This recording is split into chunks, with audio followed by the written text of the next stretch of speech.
તવ મરજીમાં વાલા નિત્ય રેવાય, ગમતો અમારો કદીએ ન થાય. બસ આટલું છે. હે મહારાજ, તમારી મરજીમાં આપણે ભગવાનને એવી પ્રાર્થના કરી કે હે ભગવાન, તમારી મરજીમાં નિત્ય રહેવાય. નિત્ય એટલે સદાય, સદાય તમારી મરજીમાં રહેવાય. ગમતું અમારું કદીએ ન થાય. અમારું ગમતું અમે ન કરીએ, અમે તમારા ગમતામાં રહીએ એવી અમારી પર કૃપા કરો. એવી આપણે ભગવાન પાસે પ્રાર્થના કરી, યાચના કરી, આજીજી કરી, માગણી કરી કે હે પ્રભુ, હે મહારાજ, હે સ્વામિનારાયણ ભગવાન, હે ઘનશ્યામ મહાપ્રભુ, બસ તવ મરજીમાં વાલા નિત્ય રેવાય, ગમતો અમારો કદીએ ન થાય. બસ હે ઘનશ્યામ પ્રભુ, તવ મરજીમાં વાલા નિત્ય રહેવાય, તમારી મરજીમાં અમે રહી શકીએ, ગમતું અમારું કદીએ ન થાય. બહુ લીટી નાની છે, પરંતુ બહુ જ રહસ્ય ભર્યું છે. આમાં બહુ જ મહત્વની વાત છે, કારણ કે આપણે અનાદિકાળથી આપણું ગમતું જ કરવા ટેવાયેલા છીએ. આપણી મરજીમાં જ રહેવા ટેવાયેલા છીએ, કોઈની મરજીમાં રહેવા ટેવાયેલા નથી. ઘરમાં બે માણા હોય તોય તે પોતાની મરજીમાં જ રહેવા માટે આપણે ટેવાયેલા છીએ, અને એટલે જ ઘરમાં કંકાસ થાય, ડખા થાય, ઝઘડા થાય છે. આપણે ઘરના બીજા સભ્યનું પણ ગમતું કરવા ટેવાયેલા નથી. આપણી મરજીનું કુંડાળું જે બાંધી દીધું હોય એ કુંડાળાને આપણે છોડી શકતા જ નથી હોતા. આ અનાદિકાળનો માણસનો ધર્મ છે, અનાદિકાળનો ધર્મ છે. અને એની વિરુદ્ધ દિશામાં જવાની વાત કરી. એવી પ્રાર્થના કરી કે હે મહારાજ, તવ મરજીમાં વાલા નિત્ય રેવાય, ગમતો અમારો કદીએ ન થાય. હે પ્રભુ, અમારું ગમતું થવા જ ન દેશો. અમે કરી શકીએ એવું નહીં, થવા જ ન દેશો. બહુ અઘરું છો પ્રાર્થના કે બોલતા વિચાર કરજો. હા, ભગવાનને કહીએ છીએ કે ભગવાન, અમારું ગમતું થવા જ ન દેશો. અને જો ભગવાને આ પ્રાર્થના સાંભળી લીધી તો દશા બગાડે એવી પ્રાર્થના જો. આપણું ગમતું થશે જ નહીં, ભગવાન કરવા જ નહીં દે. એટલે ઘણા તો પ્રાર્થના કરતા વિચાર કરશે, પણ કરજો એમ કરતા કરતા જ આપણું ગમતું આ સુધી કરવા દીધું છે. આપણે ધારીએ એવું ભગવાન પાસે પણ કરાવીએ છીએ, અને જો ભગવાને આપણું ધાર્યું કે આપણું ગમતું ન કર્યું તો ભગવાનને પણ છોડી દઈએ. આપણે ભગવાને છૂટી જાય. આપણે ધાર્યું હોય, આપણે ગમતું, આપણું ઈચ્છિત હોય, એ મનોરથ જો ભગવાન પૂરો ન કરે, એટલે સત્સંગમાં બહુ ગયા, હવે આપણે કંઈ જવું નથી. ભગવાન આપણું કંઈ સાંભળતા જ નથી, આપણું ગમતું કરતા જ નથી, ભગવાન આપણી ઈચ્છા મુજબ કરતા જ નથી. એટલે સત્સંગ પણ છૂટી જાય, ને ભગવાન પણ છૂટી જાય, સંતો પણ છૂટી જાય. આવું ઘણા કેસમાં અમે જોયું છે. જેને કહેવાય સકામ ભક્તિ. શું કહેવાય એને? સકામ ભક્તિ. સકામ ભક્તિ એટલે આપણી ઈચ્છા પ્રમાણે ભગવાન પાસે કરાવવાની ઈચ્છા, એનું નામ કહેવાય સકામ ભક્તિ. અને એટલે આપણે ભગવાન પાસે પણ આવીને આપણી જ મરજી ઠાલવી, એ ભગવાન આમ થવું જોઈએ, બસ આટલું કરી આપજો. આપણે ભગવાન પાસે એવું નથી માગતા કે પ્રભુ આમ આપની મરજી પ્રમાણે કરજો, આપની જેમ ઈચ્છા એમ કરજો. નહીં, આટલું થવું જોઈએ. સત્સંગ કરું છું તેના બદલામાં આપણી આશાઓ, ઈચ્છાઓ આજે આટલું થવું જોઈએ, આટલું કરજો ભગવાન. આપણે સામેથી પ્રપોઝલ મૂકી દઈએ, આટલું કરજો.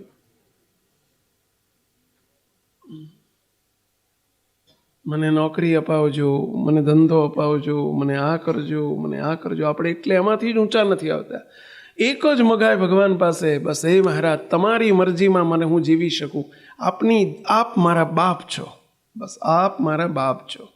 મને મારી પાત્રતા કેવડી છે એ તમને ખબર છે. જો પાત્રતાથી વિશેષ આપ આપશો તો હું જીરવી નહીં શકું. તમને એક નાનું દ્રષ્ટાંત આપું. 100 ગ્રામનો ગ્લાસ હોય 100 મિલીગ્રામ અંદર સમાય એવડો ગ્લાસ હોય કે 100 મિલીગ્રામ દૂધ કે પાણીમાં આવી છે. હવે એમાં તમે 125 મિલીગ્રામ નાખવાનો પ્રયત્ન કરો તો માય કે ના માય? શું થાય? ઉભરાઈ જાય, ઢોળાઈ જાય. બરાબર છે. હવે આપણે લોકોને આપણી પાત્રતાની ખબર નથી. આપણે ઓવર કોન્ફિડન્સમાં જીવતા હોઈએ છીએ. આપણને પોતાની જાતને આપણે અધિક માની બેઠા હોઈએ છીએ. એટલે આપણે એવું માગીએ કે આટલું મળે, આટલું મળે, આટલું ભગવાન આપો. ભગવાનને એવી પ્રાર્થના કરાય, હે પ્રભુ મારી પાત્રતા મુજબ જ આપજો. મારી પાત્રતા કેટલી છે? પાત્રતા એટલે કેપેસિટી, જીરવવાની કેપેસિટી, સહન કરવાની કેપેસિટી. પ્રાપ્ત કર્યા પછી આપણે નહીતર શું થાય? છકી જવાય. જો વધુ પડતું મળી જવાય ને તો માણસ એને જીરવી ના શકે. બહુ અઘરું છે. એક રોટલી જમવાની પાત્રતા હોય ને એને કોઈ 2 પીરસી દે શું થાય? ઉલટી થઈ જાય અથવા તો એસિડિટી થઈ જાય. 2 જ લાડુ જમવાની પાત્રતા હોય કોઈ 4-5 નાખી દે શું થાય? જમવું જ પડશે. જમી તો જાય પણ પછી વોમિટ થઈ જાય અથવા તો શરીરમાં રોગ ઊભા થાય. જમવામાં પણ પાત્રતા જેટલું જ જમાય એમ આમાં પણ જેટલી આપણી પાત્રતા હોય એટલું જ ભગવાન પાસે મગાય. એટલું જ એવું જ કહેવાય, પ્રભુ આટલું આપજો એમ મારો કોઈ ઠરાવ નથી. એ સકામ ભક્તિ છે. બસ આપ મારી પાત્રતા જોઈને જે સમય જે યોગ્ય હોય એમ જ આપજો. બસ આ આપજો એવું આપણાથી ન મગાય.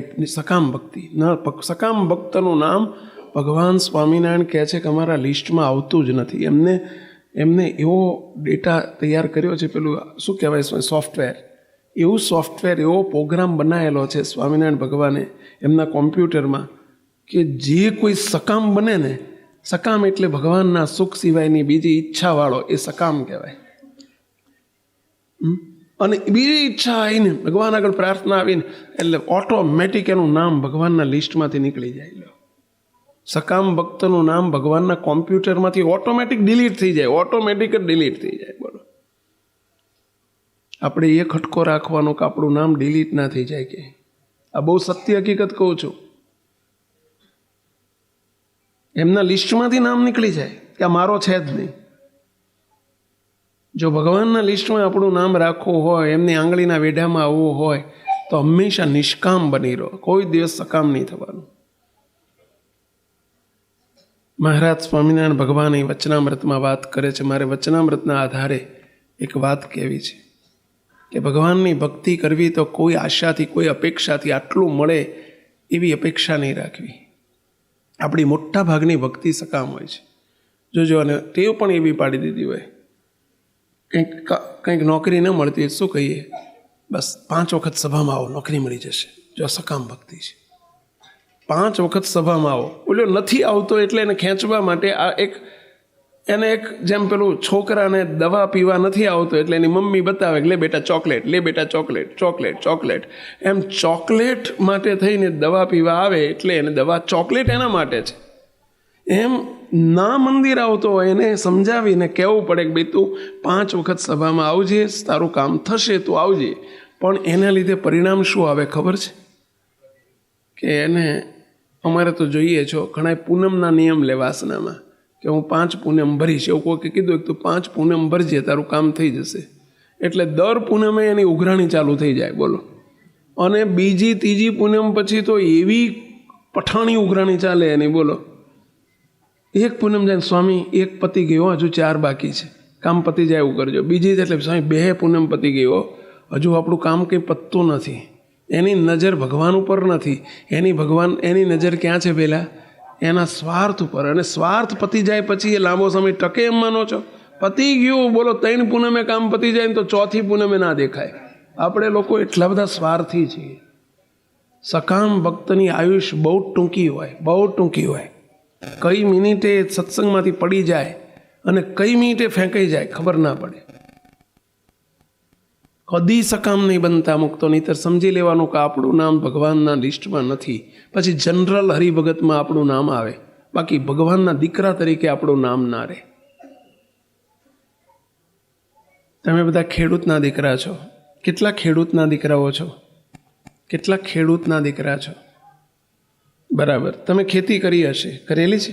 નહીં કરી હોય તો જોઈ તો હશે. તમારા બાપ દાદાઓને ખેતી કરતા જોયા તો હશે, જોયેલા ને બેને કે નહીં? તમે દાડિયામાં સમજો? દાડિયામાં આ બાજુ દાડિયા એટલે સમજો? મજૂર. રોજે રોજના જે ડેઇલી વેજર્સ હોય ને, જે ઇંગ્લિશમાં ડેઇલી વેજર્સ કહેવાય, જે ડેઇલી વેજીસ કરનારા હોય, મજૂરી કરનારા, એને દાડિયા કે, આપણે મજૂર કે દાડિયા કે. ખેતરમાં 5 દાડિયા લાયા હોય, જોડે ખેતરના માલિક તરીકે તમે અને તમારા દીકરાઓ, 2 દીકરા હોય તો એ 2 દીકરા અને તમે બધા ખેતરમાં જોડે કામ કરતા હોય. પણ હાંજ પડે ને એટલે દાડીઓ શું કરે કહેશું? હાંજ પડે એટલે દાડીઓ હાથ લાંબો કરે, શેઠ લાવો મારી દાડી. એ 5 દાડિયા હાથ લાંબો કરશે, પણ દીકરો એ હાથ લાંબો કરે કે નહીં, બાપા લાવો અમારી દાડી, એવું કે ના કે? કેમ? એ દાડીઓ નથી, દીકરો છે.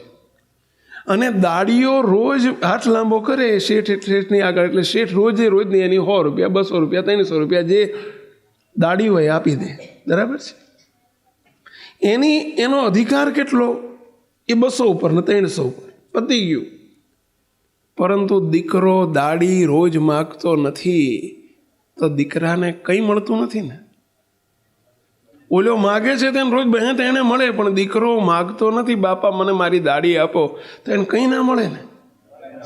હા, પણ નથી માગતો એટલે નથી મળતું. જ્યાં 2 રૂપિયા લઈને ઓલો કાઢીને નથી આપતો, 100ની 2 નોટો ઓલાને મળી જાય, ઓલાને નથી મળતી, તો ઓલું નહીં સારું? રોજની રોકડી થઈ જાય એ નહીં સારું?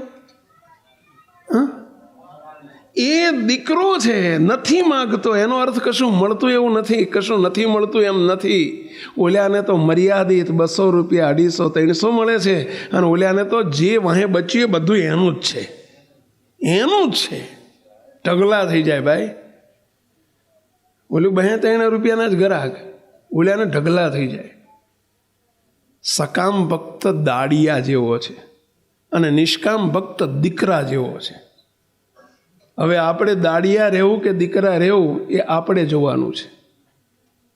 નિષ્કામ ભક્ત થવું, કોઈ માગણી નહીં. બસ ભગવાન પાસે 3 જ વસ્તુ મગાય, ચોથી ક્યારેય ના મગાય. સમજી રાખજો મુક્તો. થોડુંક આવા ટોપિક એવો છે કે મોટા ભાગના આપણે સકામ છીએ અને એમને વિરુદ્ધ વાત આવી રહી છે, પરંતુ નિષ્કામ થયા સિવાય છૂટકોય નથી.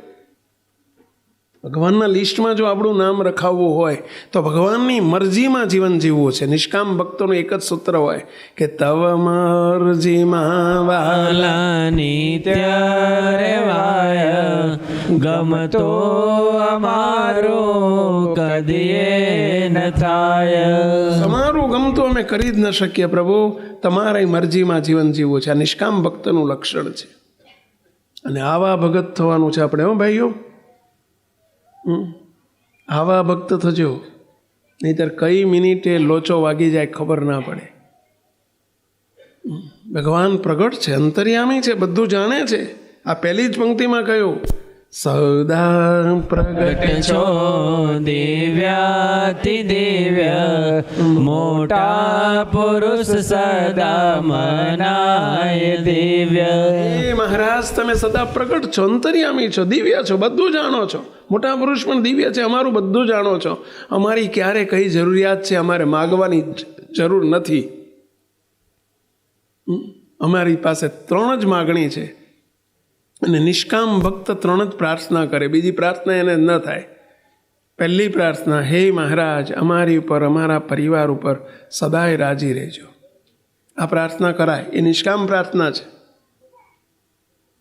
બીજી પ્રાર્થના આપણાથી એ થાય, હે મહારાજ અમારા ઇન્દ્રિયો અંતકરણ થકી રક્ષા કરજો, અમારી વાસના બાળજો, કામ બાળજો, ક્રોધ બાળજો, માન આદિક જે અમારામાં શત્રુ ભર્યા છે બસ એ અમારા દોષ છે એને બાળજો, ટાળજો, કાપજો, એને દૂર કરજો. આ પ્રાર્થના કરાય, આ નિષ્કામ ભાવના છે.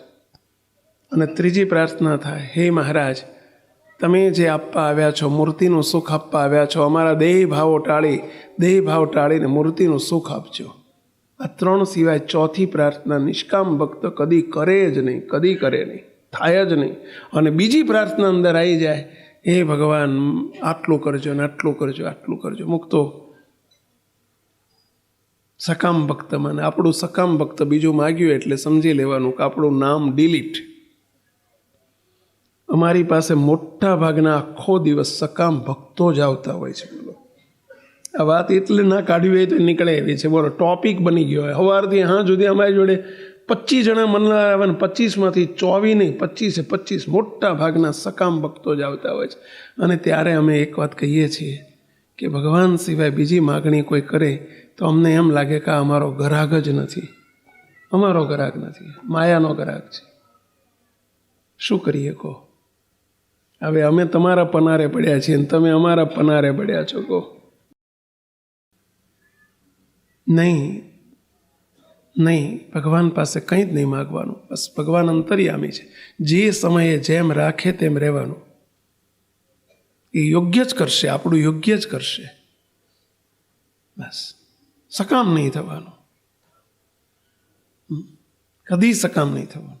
હું કાયમ માટે અમારા અમેરિકામાં આપણા એક સત્સંગી ભાઈ છે નિલેશભાઈ પંડ્યા કરીને,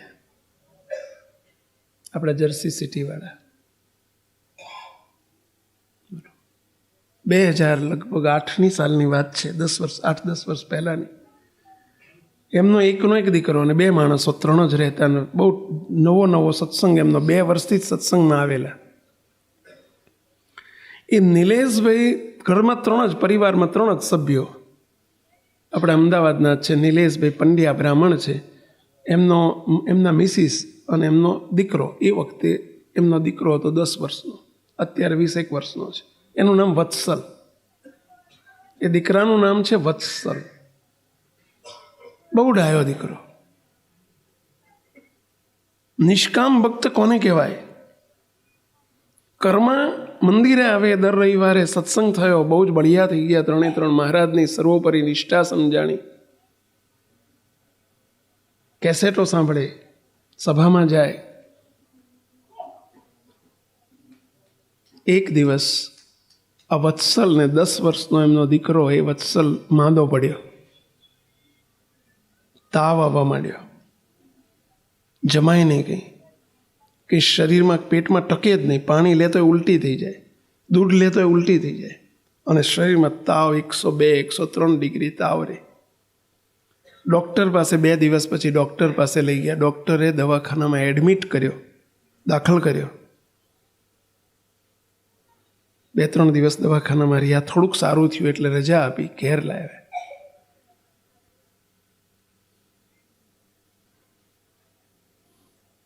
ઘેરે આવ્યા ને ફરી તાવ ચાલુ થઈ ગયો.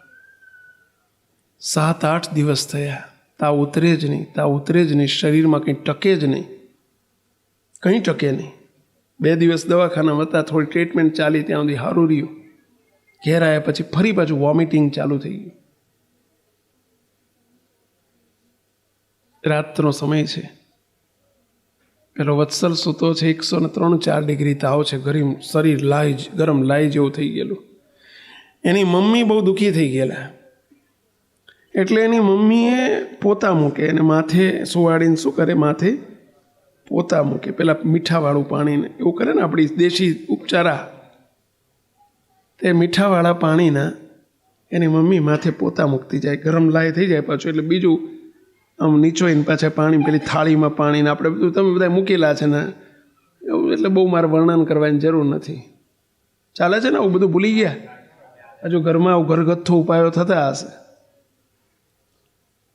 એના મમ્મી પોતા મૂકતા એના પપ્પા બાજુમાં બેઠા છે અને એમને કહે છે, રડી પડ્યા અને કહે છે, એકનો એક દીકરો હતો, સ્વાભાવિક છે, દીકરામાં મમતા હોય, મમત્વ હોય, એટલે રડતા એ બેન એમના હસબન્ડને, આ છોકરાના પપ્પાને કહે છે કે તમે નિર્દય કેમ થઈ ગયા છો? 8 દિવસથી આપણો વત્સલ માંદો છે, એને કંઈ પેટમાં ટકતું નથી, હોસ્પિટલમાં દાખલ કર્યો તો એને હજુ કંઈ હારાવાટ આવતી નથી. તો તમે બાપજીને સ્વામીને ફોન તો કરો, પ્રાર્થના તો કરો કે વત્સલની દવામાં ભેગા પડે મહારાજને, એને સારું થઈ જાય, પ્રાર્થના તો કરો. એના પપ્પા કે લ્યો ફોન જોડું, અને એમણે હાથમાં મોબાઈલ લઈને ફોન જોડવા માંડ્યો. ત્યાં પેલો સૂતો તો 10 વર્ષનો વત્સલ છોકરો, અને એ સૂતો તો ને એકદમ બેઠો થઈ ગયો. બેઠો થઈને કે પપ્પા ઊભા રહો.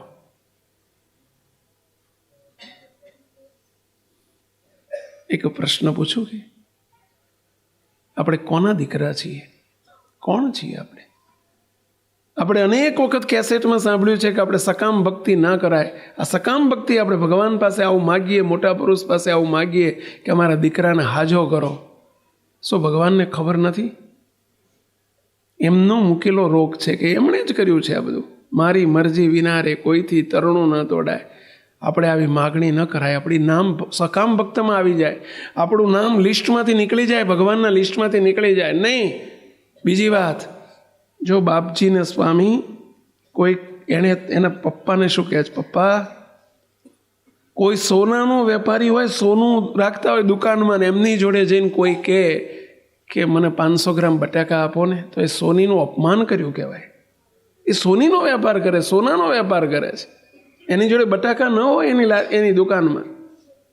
એમ બાપજીને સ્વામી આલોકના આવા રોગ, આલોકના દેહના રોગ મટાડવા આવ્યા છે. એમની પાસે મૂર્તિ મગાય, મૂર્તિનું સુખ મગાય. આપણે એમનું અપમાન કર્યું કહેવાય. ના મગાય આપણે આ લોકની વસ્તુ માટે. નહીં, સકામ નથી થવું. આપણે એમના લિસ્ટમાંથી નામ કમી નથી કરાવી દેવું, નથી કરવાની પ્રાર્થના. ન મગાય આપણાથી. શું આપણે રોજ કથામાં સાંભળીએ છીએ, શું કેસેટમાં સાંભળીએ છીએ? બાળક પોતાના મા બાપને આવો ઉપદેશ આપે, 10 વર્ષનું બાળક, નથી ફોન કરવો. નિષ્કામ ભક્ત કોને કહેવાય? એના પપ્પા મમ્મી તે સત્સંગમાં પાકા હતા, એમને આંખ ઉગડી એટલે એમણે કહ્યું ભલે બેટા નહીં કરીએ. સૂઈ ગયો પેલો. 2 મિનિટ થઈને એના મમ્મી રડતા હતા ને આંખોમાંથી આંસુ વહે રાખે ને દીકરાને કહે છે, બેટા વત્સલ, તો મારો દીકરો છું, મને દુઃખ ન થાય. તું આટલો અઠવાડિયાથી માંદો છું, મારો દીકરો છું, મને ચિંતા ના થાય પેલા? એમ કરીને ધીમે રહીને એની મમ્મી જ્યાં પેલા દીકરાને કહે છે ત્યાં પેલો દીકરો ફરીથી બેઠો થઈ ગયો. મમ્મી, હું એક પ્રશ્ન પૂછું, તમે બે કોના દીકરા છો? તો કે મહારાજના. તો હું કોનો દીકરો છું? હું તમારો દીકરો છું, ભગવાનનો દીકરો છું. તો કે બેટા નહીં, તમે એટલું કહો, તું તમારો દીકરો છો, ભગવાનનો દીકરો છો. તમે તો મારી આલોકની માં છો, તમને ચિંતા થાય તો ભગવાનને મારી ચિંતા નહીં થતી હોય? એમને મારી ચિંતા નહીં હોય? શું એમને કહેવું પડે? તો અંતર્યામી શાના? ભગવાનને સત્પુરુષ કે અંતર્યામી શાના? માટે હું તમારો દીકરો નથી, હું શ્રીજી મહારાજનો દીકરો છું, ઘનશ્યામ મહારાજનો દીકરો છું. અને એ બધું જાણે છે, એમને મારી ચિંતા નહીં હોય? અને પેલો દીકરો હસતો હસતો કહે છે, મમ્મી સોરી કહી દે, મમ્મી સોરી કહી દે, હું તારો દીકરો નથી, તું પણ મહારાજની દીકરી છે, હું પણ મહારાજનો દીકરો છું, પપ્પા પણ મહારાજના ભગવાનના દીકરા છે, સોરી કહી દો પપ્પા મમ્મી. એમ હસતો હસતો બે નસાઈ દીધા, રડતા હતા મમ્મી, બે નસાઈ દીધા. અને મુક્તો નિષ્કામ ભક્ત કોને કહેવાય? બહુ ઊંચી, થોડીક ઊંચાઈ ઉપરની વાત છે. હવે આપણે તો સહેજ પેટમાં દુખતું હોય તો સ્વામી પ્રસાદીને પાણી આપો, માથું દુખતું હોય સ્વામી પ્રસાદીને પાણી આપો. બોલો, હવે ક્યાં આની સમજણ તો જો. થોડીક આ વિષય ઊંચો છે, બધા બેઠેલા, બધા જનરલ, બધા ઘણા આજે આવ્યા છે, બેઠા છે, પરંતુ મારે તમને એટલા માટે આ વાત કરી રહ્યો છું કે ભાઈઓ, વહેલી તકે સત્સંગમાં પ્રવેશતા જ નિષ્કામ થઈને પ્રવેશ કરજો તો તમે બહુ સુખિયા રહેશો. નિષ્કામ થઈને સત્સંગમાં પ્રવેશ કરજો. સકામ થઈને પ્રવેશ કર્યો હશો તો તમે દુઃખી રહેશો. કઈ મિનિટે સત્સંગ તમારો વેડફાઈ જશે ખબર નહીં પડે ભાઈઓ.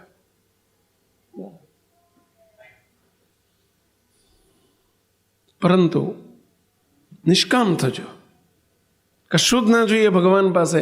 અને ભગવાન બધું જાણે છે આપણું, ક્યારે કોને શું આપવું, બધી એમના દીકરા થયા એને બધી ખબર હોય.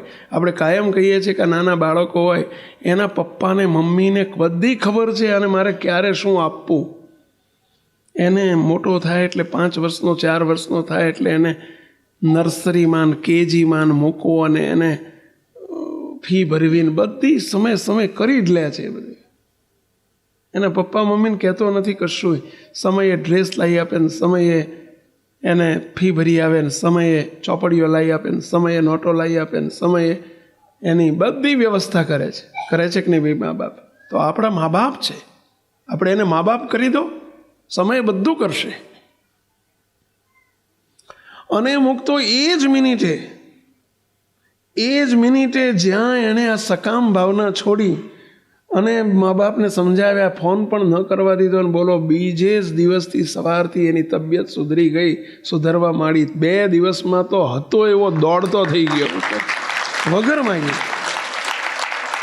એને માગવાની જરૂર નથી, મહારાજ રાજી થઈ ગયા. નિષ્કામ ભક્તિ જોઈને ભગવાન રાજી થઈ ગયા, અને રાજીપાના બદલામાં બોલો એને નથી માગ્યું, છતાંય તે એને 2 દિવસમાં તો સ્કૂલે જતો થઈ ગયો. પછી એના પપ્પાનો મારી પર ફોન આવ્યો, મને કે સ્વામી વત્સલ ઉપર રાજી થજો, અમારા કરતાં વત્સલ સત્સંગમાં આગળ કહેવાય, અમે હજુ થોડાક સકામ થયા, નાપાસ થયા, સમયે નપાસ થઈ ગયા, અમારો વત્સલ નાપાસ ના થયો. કેવો આપણે વત્સલને વધાવીએ તાળીથી.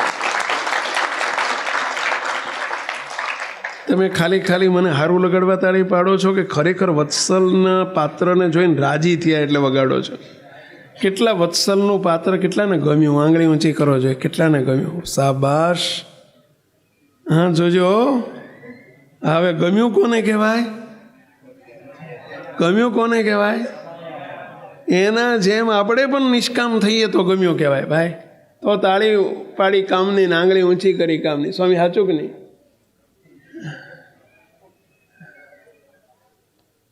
તો બહુ ભગવાન રાજી થાય. નિષ્કામ ભક્તને જોઈને ભગવાન બહુ રાજી થાય.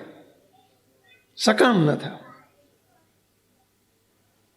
કોઈ દિવસ ભગવાનને સંત પાસે આલોકની વસ્તુ ના માગો. એ આલોકના નથી એટલે ના મગાય, એ ઠેઠના છે ભગવાનની પાસે. તો કે પણ ભગવાનને ખબર કેવી રીતે પડે? એટલે તો ભગવાનને ઓળખ્યા છે જ ક્યાં? આપણે ભગવાન જાણ્યા છે જ ક્યાં? બધું જાણે છે આપણું. સમય આવે ત્યારે આપણે નપાસ થઈ જઈએ. જો રેલો આમ નીચે આવે ને ત્યારે ખબર પડે. અત્યારે તો રેલો પેલા વત્સલ જોડે ગયો છે ને એટલે આપણે બધા ખુશ થઈને તાળી પાડીએ, પણ એવો રેલો આપણી નીચે આવે ને ત્યારે ખ્યાલ આવે. ઘણા છોકરાઓને કેવું હોય, વિદ્યાર્થીઓને ઘેર બધું આવડતું હોય પણ પરીક્ષાના હોલમાં જાય ને ત્યારે બધું ભૂલી જાય. ઘણા વિદ્યાર્થીઓને આવું બનતું હોય, ત્યાં જાય ત્યારે ભૂલી જાય. એ જ ખરું, ઘેર આવડે ને હોમાંથી હો ઘેર ટ્યુશનવાળા સાહેબ હો લવડાઈ આપે એ મહત્ત્વના નથી. તમે પરીક્ષા હોલમાં જ્યારે ઓન ધ સ્પોટ, જ્યારે સ્પોટ ઉપર જાઓ અને એ વખતે તમને જે આવડે એ જ ખરું. સાચી વાત છે. એના જ માર્ક આવે. કે ઘરે કેટલું આવડ્યું એના માર્ક ના આવે. ઓલો ક્રિકેટર આમ પ્રેક્ટિસ કરતો હોય ને ત્યારે તો છગ્ગા લગાવતો હોય, પણ એ બધા નકામા. એ તો જ્યારે મેચ ચાલતી હોય અને એ વખતે ટકી રહે ને એ મહત્ત્વનું. એ વખતે 4 ને 6 લગાવે ને એનું લાઈવ પેલું પ્રસારણ થતું હોય અને એને જોઈને પછી અહીંયા બધા તાળી પાડતા હોય. બાકી પ્રેક્ટિસ કરે એમાં કશું ના વાળે.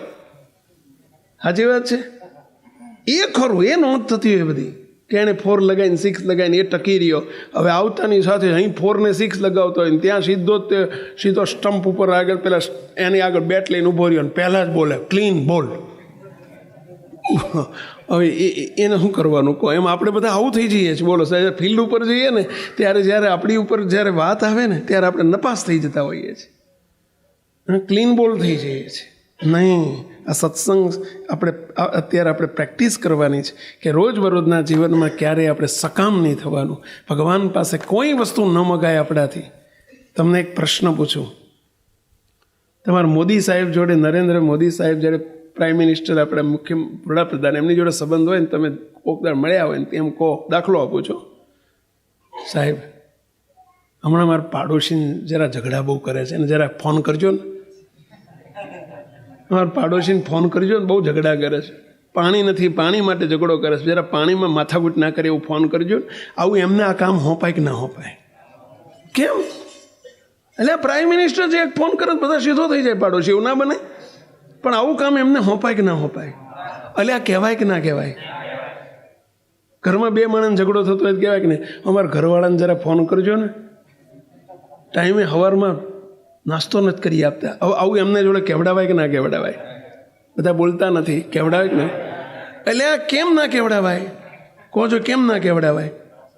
હા, પર્સનલ પણ કેમ ના કેવડાવાય? એમનું સ્ટેટસ એટલું ઊંચું છે, એ ભારતના વડાપ્રધાન છે, એમની જોડે આવું સામાન્ય કામ ના કરાવાય. અથવા તો તમારો તલાટી સાહેબ હાથબારના ઉતારામાં એન્ટ્રી ના પાડી આપતો હોય અને સાહેબ મારા તલાટીને ફોન કરજો ને કે મારી હાથબારમાં એન્ટ્રી પડી આપે, એવું કહેવાય? ચલો એ તો સરકારી કામ થયું ને, ચલો એવું એમને હોપાય?